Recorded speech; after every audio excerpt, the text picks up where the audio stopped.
Sigmund Freud dengan yakin menganggap kepercayaan kepada Tuhan sebagai ilusi yang harus ditinggalkan manusia dewasa.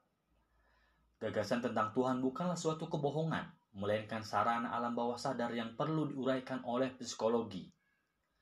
Tuhan personal tidak lebih dari figur seorang ayah yang dihormati. Kebutuhan akan Tuhan semacam itu muncul dari kerinduan masa kanak-kanak akan ayah yang kuat dan melindungi, akan keadilan dan kejujuran, kehidupan yang akan berlangsung selamanya. Tuhan hanyalah proyeksi dari keinginan-keinginan seperti ini, ditakuti dan disembah oleh manusia akibat rasa tak berdaya di dalam diri. Agama ada pada tahap kanak-kanak umat manusia, setiap tahap yang diperlukan dalam transisi dari anak-anak menuju dewasa.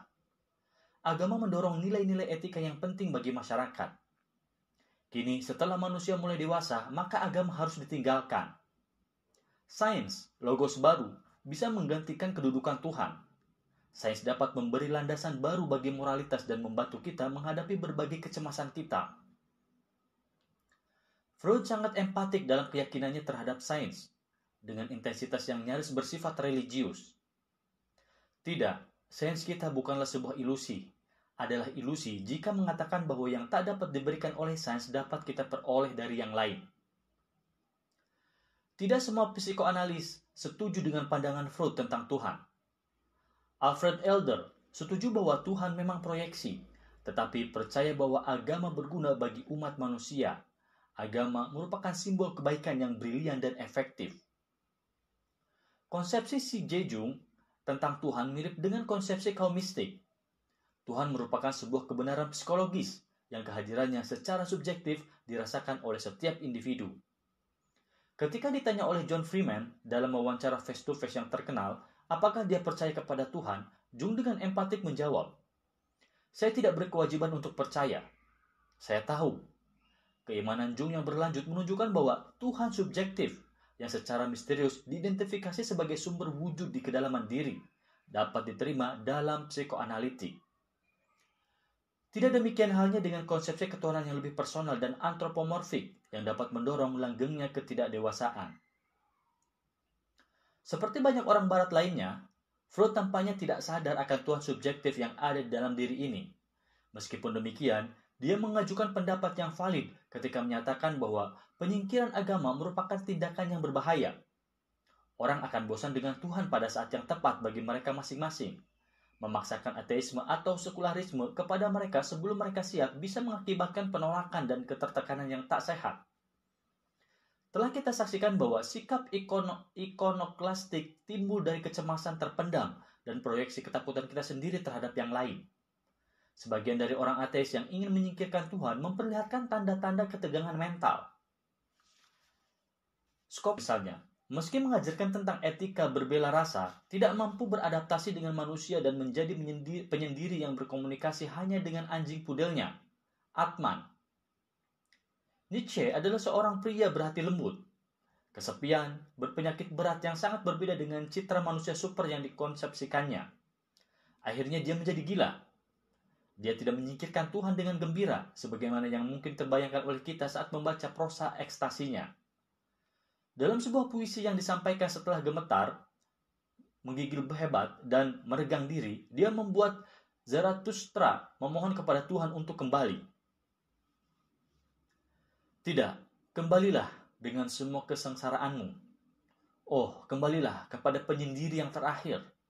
Semua linangan air mataku mengalir demi dirimu, dan bara terakhir dari hatiku menyala untukmu.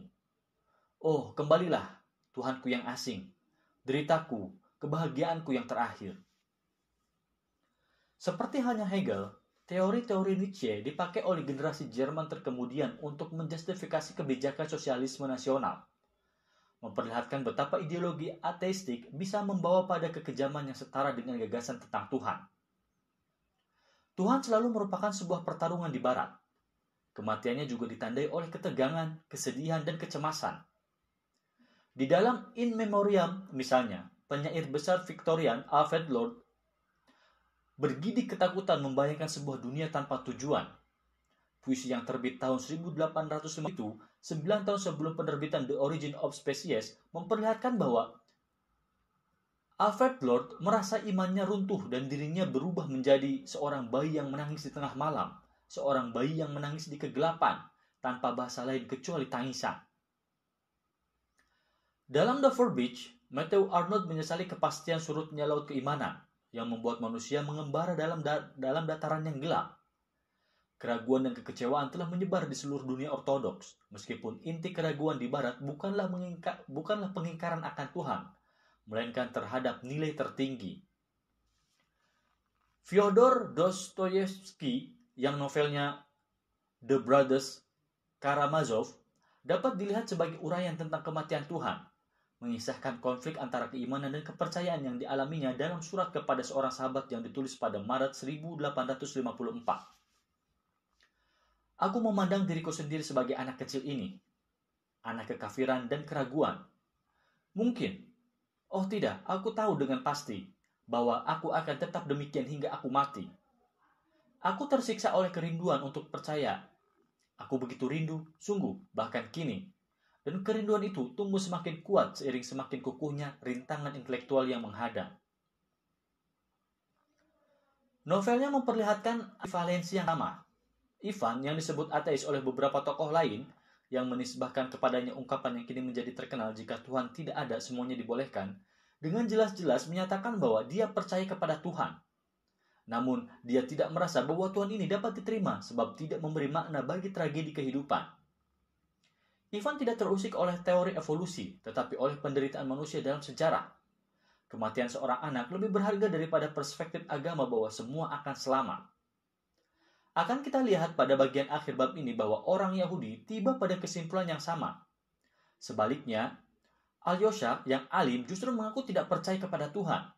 Sebuah pengakuan yang tampaknya terlontar darinya secara tidak sengaja, melesat dari sudut hatinya yang tak pernah terpetakan. Ambivalensi dan ketidakpedulian yang samar terus mewarnai sastra abad ke-20 dengan gambarannya tentang tanah gersang dan manusia menanti Godot yang tak pernah datang. Di dunia muslim berkembang kegelisahan yang serupa, namun dengan sumber yang sangat berbeda. Pada penghujung abad ke-19, Mission Civilisatrice Eropa sudah berjalan sukses. Prancis telah menjajah Aljazair pada tahun 1830 dan pada tahun 1839 Inggris menguasai Aden. Gabungan kekuatan keduanya mengambil alih Tunisia, Mesir, Sudan, Libya, dan Maroko. Pada tahun 1920, Inggris dan Prancis mencabik-cabik Timur Tengah menjadi kawasan protektorat dan mandat. Proyek kolonial ini semakin meresmikan proses pemberantasan yang telah berlangsung diam-diam, sebab Eropa telah menegakkan hegemoni ekonomi dan kultural selama abad ke-19 atas nama modernisasi.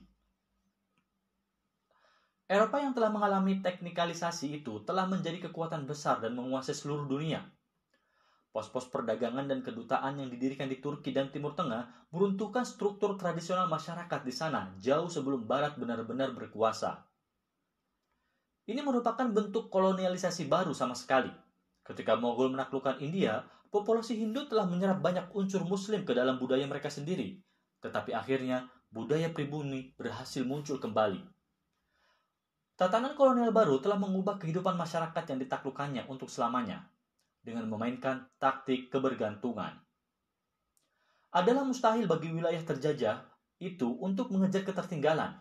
Institusi-institusi lama telah diruntuhkan dan masyarakat Muslim terpecah ke dalam golongan yang telah terbaratkan dan yang lain. Sebagian Muslim mulai menerima penilaian Eropa tentang mereka sebagai orang Timur, disatukelompokkan dengan orang Hindu dan Cina tanpa terbedakan. Sebagian lagi memandang rendah sejawat mereka yang lebih tradisional. Di Iran, Shah Nasiruddin menyatakan bahwa dia membenci rakyatnya. Apa yang dahulunya merupakan sebuah peradaban yang hidup dengan identitas dan integritasnya sendiri perlahan-lahan diubah menjadi blok negara-negara tak mandiri yang merupakan salinan tak layak dari dunia asing. Inovasi senantiasa merupakan esensi proses modernisasi di Eropa dan Amerika. Modernisasi tidak bisa dicapai dengan cara meniru. Para antropolog masa kini yang meneliti berbagai negara atau kota yang termodernisasi di dunia Arab, seperti Kairo, mengemukakan bahwa arsitektur dan perencanaan kotanya lebih mencerminkan dominasi daripada kemajuan. Di sisi lain, Orang Eropa mulai yakin bahwa kebudayaan mereka telah senantiasa lebih unggul dan bahkan mereka selalu berada di baris terdepan kemajuan. Mereka memperlihatkan ketidaktahuan tentang sejarah dunia. Orang India, Mesir, dan Syria mengalami westernisasi demi kepentingan mereka. Perilaku kolonial diungkapkan oleh Evelyn Baring, Lord Cromer, konsul jenderal di Mesir dari tahun 1883 hingga 1907. Sir Alfred Lyall pernah berkata kepada saya, akurasi dibenci oleh pikiran orang Timur. Setiap keturunan Anglo-Indian harus selalu mengingat peribahasa itu. Keinginan akan akurasi yang gampang jatuh menjadi ketidakjujuran pada kenyataannya merupakan ciri utama pikiran orang Timur. Orang Eropa adalah penalar yang utuh. Pernyataannya tentang fakta bebas dari ambiguitas, logis secara alamiah meskipun tidak belajar logika. Skeptik secara alamiah dan membutuhkan bukti sebelum bisa menerima kebenaran suatu proposisi. Akalnya yang terlatih bekerja bagaikan mesin. Pikiran orang Timur di sisi lain seperti lorong-lorongnya yang indah, sangat mementingkan simetri. Penalarannya merupakan deskripsi yang semrawut. Meskipun orang Arab kuno mewariskan ilmu dialektika yang lebih tinggi, generasi penerus mereka memiliki kekurangan luar biasa dalam hal pemikiran logis. Mereka sering tak mampu menarik kesimpulan yang sangat jelas dari premis sederhana yang telah mereka akui kebenarannya. Salah satu problem yang mesti diatasi adalah Islam. Citra negatif tentang Nabi Muhammad SAW dan agamanya telah berkembang di dunia Kristen pada masa Perang Salib dan terus berkembang bersama sikap antisemitisme Eropa. Selama masa penjajahan, Islam dipandang sebagai agama fatalistik yang secara kronis menentang kemajuan. Lord Cromer misalnya mencela usaha pembaru Mesir, Muhammad Abduh, dengan mengatakan bahwa adalah mustahil bagi Islam untuk mereformasi dirinya sendiri.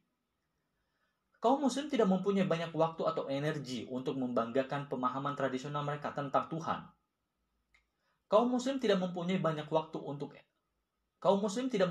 waktu atau energi untuk mengembangkan pemahaman tradisional mereka tentang Tuhan. Mereka sibuk dalam upaya mengejar ketertinggalan dari Barat.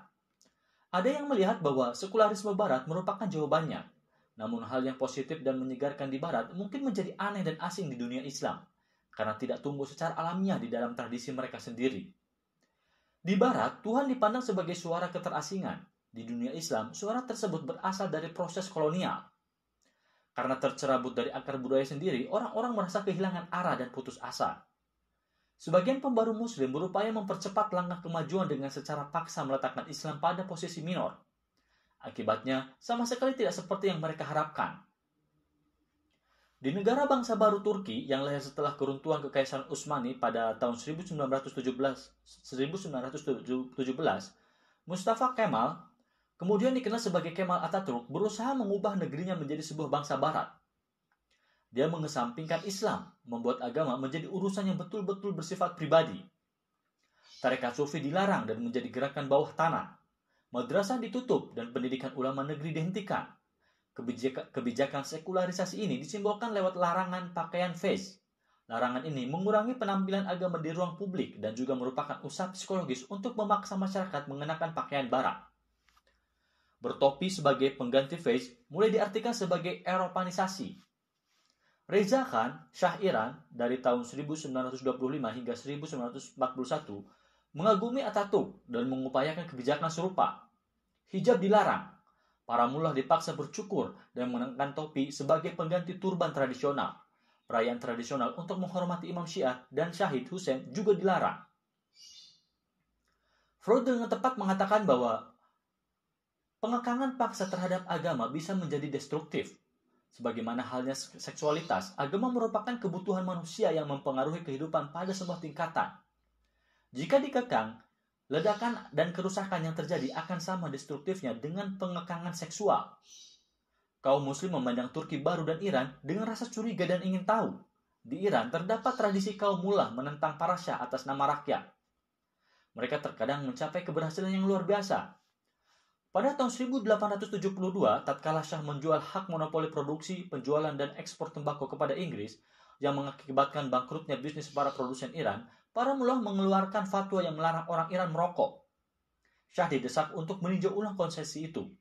Kota suci Qum menjadi alternatif bagi rezim yang lalim dan semakin haus darah di Tehran.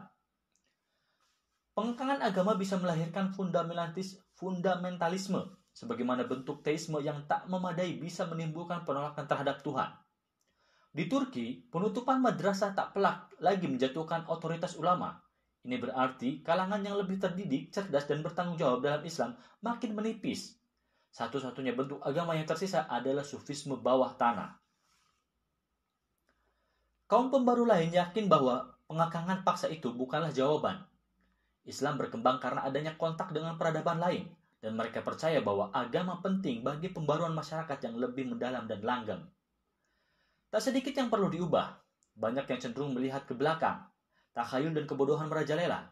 Namun, Islam juga telah membantu orang untuk menumbuhkan pemahaman yang serius. Seandainya Islam dibiarkan sakit, kondisi spiritual umat Muslim seluruh dunia juga akan memburuk. Kaum pembaru tidak memusuhi Barat. Banyak yang merasa tidak asing dengan cita-cita Barat dalam hal persamaan, kebebasan, dan persaudaraan, sebab Islam juga memiliki nilai-nilai Yudeo-Kristen yang telah memberi pengaruh besar di Eropa dan Amerika Serikat. Modernisasi masyarakat Barat dalam beberapa aspek telah menciptakan bentuk kesetaraan baru. Dan kaum pembaru menyatakan kepada umat Islam bahwa orang-orang Kristen ini tampaknya menjalani kehidupan yang lebih Islami daripada umat Islam sendiri. Ada antusiasme dan kegairahan baru dalam perjumpaan dengan Eropa ini.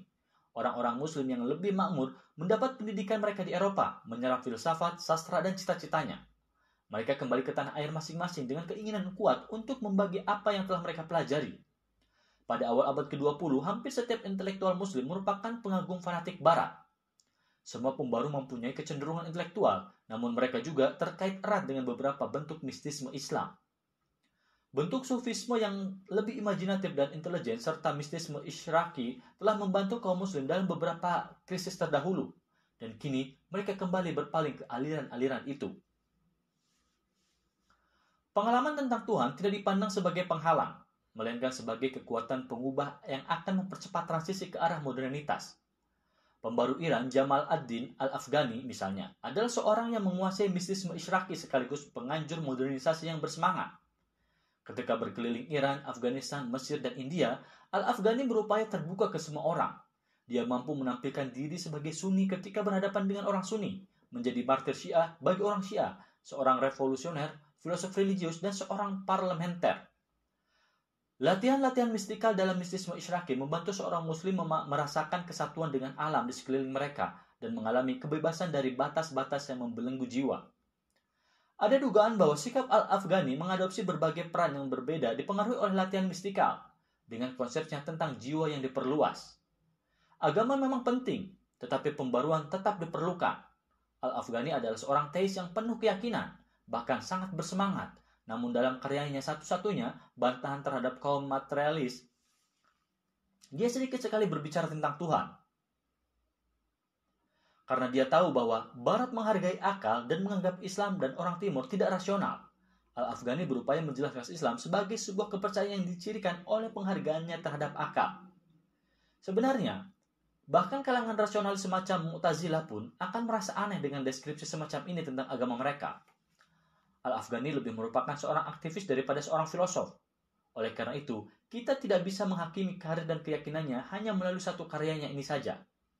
Namun demikian, penggambaran Islam dalam cara yang diperkirakan cocok dengan apa yang dipersepsi sebagai cita-cita Barat menunjukkan tumbuhnya kekurangpercayaan diri baru di dunia Islam yang tak lama kemudian menjadi sangat destruktif. Muhammad Abduh, murid Al-Afghani dari Mesir, memiliki pendekatan yang berbeda. Dia memutuskan untuk memusatkan aktivitasnya di Mesir saja dan berfokus pada pendidikan intelektual kaum muslim di sana. Dia dibesarkan di lingkungan Islam tradisional di bawah bimbingan Sufi Syekh Darwish yang mengajarkan kepadanya bahwa sains dan filsafat merupakan dua jalan yang paling aman menuju pengetahuan tentang Tuhan. Akibatnya, ketika Abduh mulai belajar di Masjid Al-Azhar yang prestisius di Kairo, dia dikecewakan oleh silabusnya yang ketinggalan zaman. Akan tetapi, dia tertarik pada Al-Afghani yang membimbingnya dalam logika, teologi, astronomi, fisika, dan mistisme.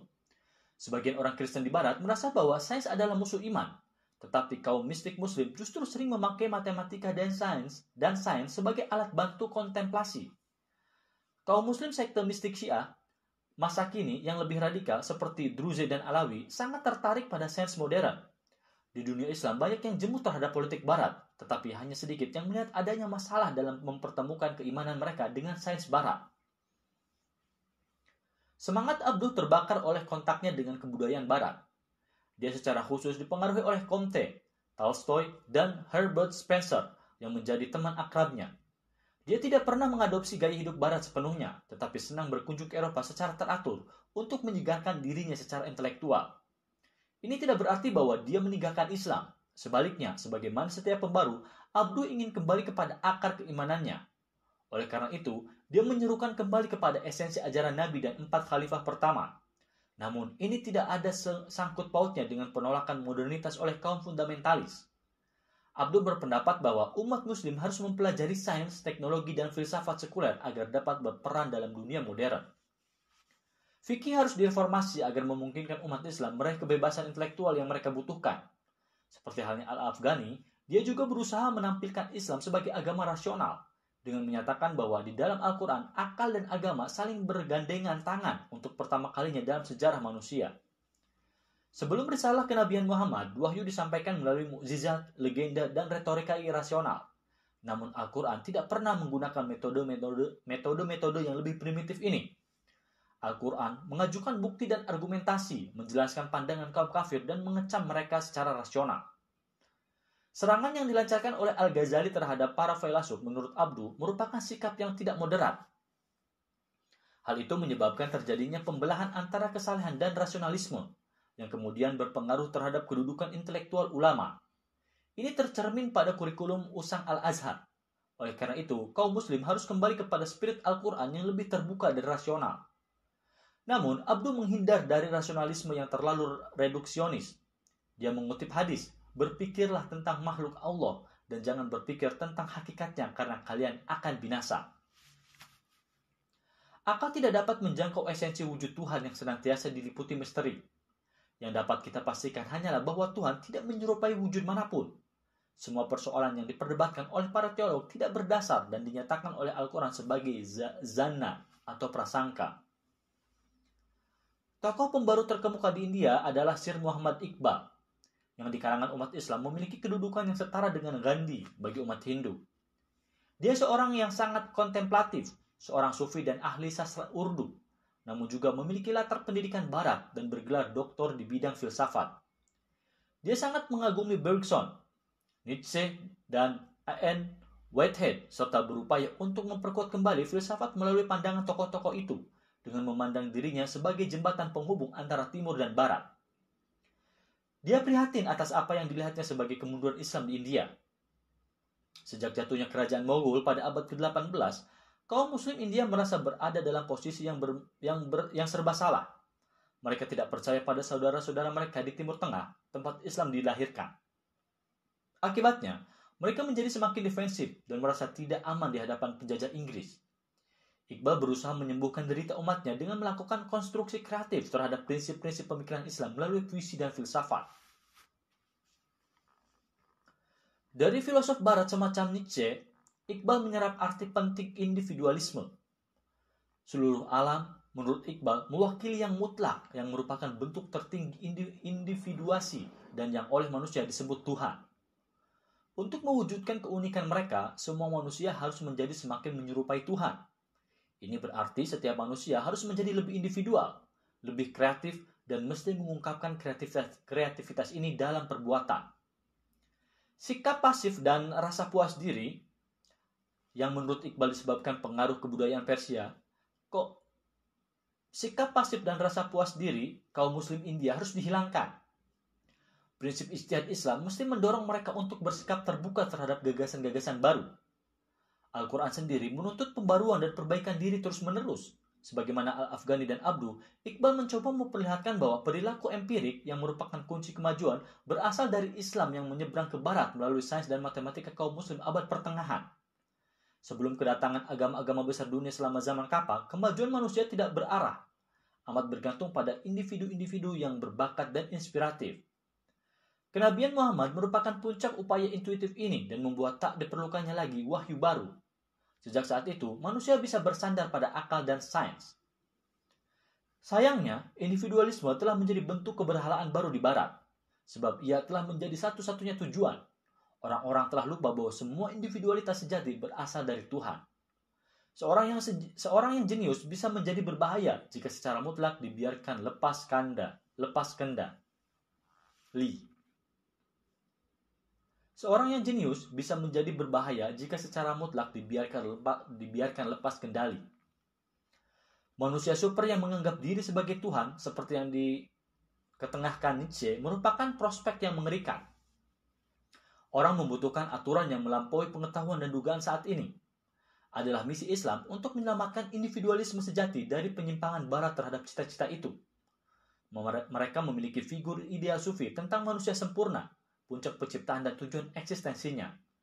Berbeda dengan manusia super yang memandang dirinya sebagai Tuhan dan meremehkan manusia lain, manusia sempurna dicirikan oleh ketundukan totalnya terhadap yang mutlak dan pemihakannya pada orang banyak. Keadaan dunia saat ini memperlihatkan bahwa kemajuan bergantung pada sekelompok elit yang mampu melihat jauh melampaui masa kini dan membawa manusia menuju masa depan.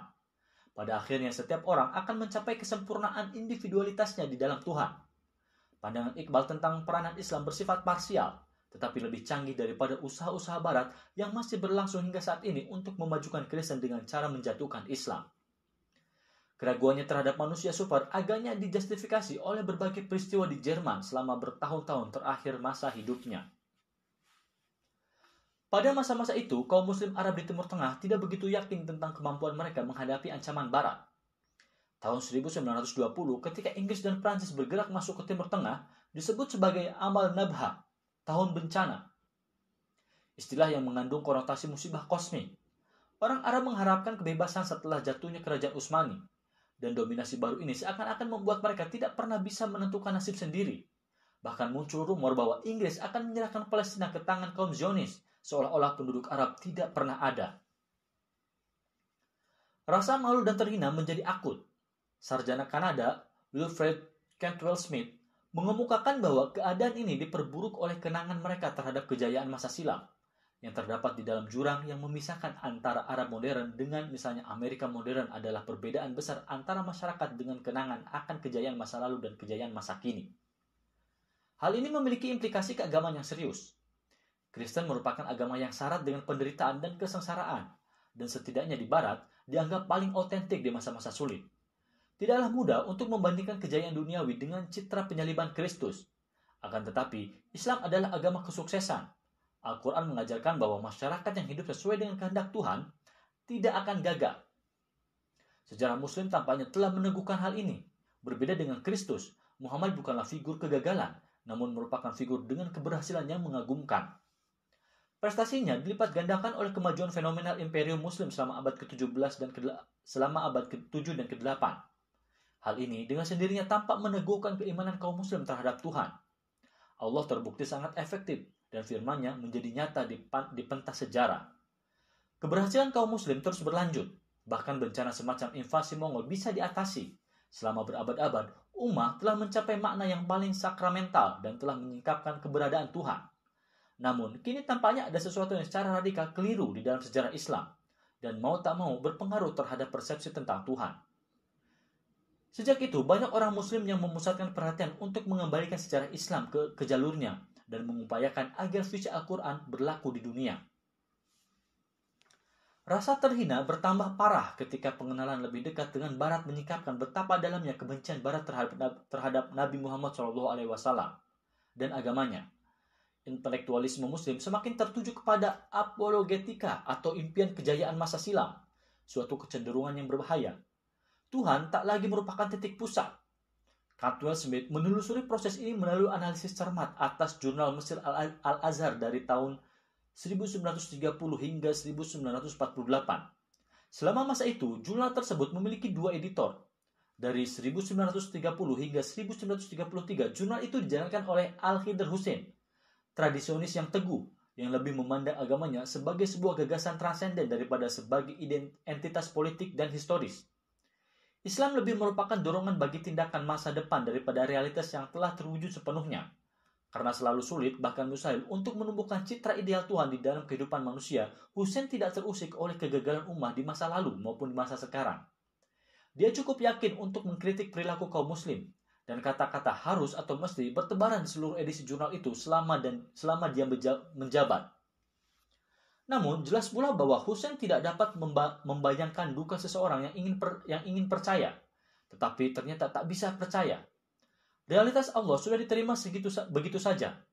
Dalam salah satu edisi awal, sebuah artikel oleh Yusuf al-Dijni menguraikan argumen teleologis. Dalam salah satu edisi awal, sebuah artikel oleh Yusuf al-Dijni menguraikan argumen teleologis kuno tentang eksistensi Tuhan. Smith mencatat bahwa gaya tulisannya sangat menghormat dan mengungkapkan apresiasi mendalam terhadap keindahan dan keagungan semesta, mengungkapkan keberadaan Tuhan. Al-Dijni tidak pernah meragukan bahwa Tuhan itu ada. Artikelnya lebih merupakan perenungan daripada demonstrasi logis tentang eksistensi Tuhan, dan dia tidak peduli bahwa para ilmuwan barat telah semenjak lama menghancurkan bukti semacam ini. Sikap semacam ini telah ketinggalan zaman. Sirkulasi majalah itu pun merosot tajam.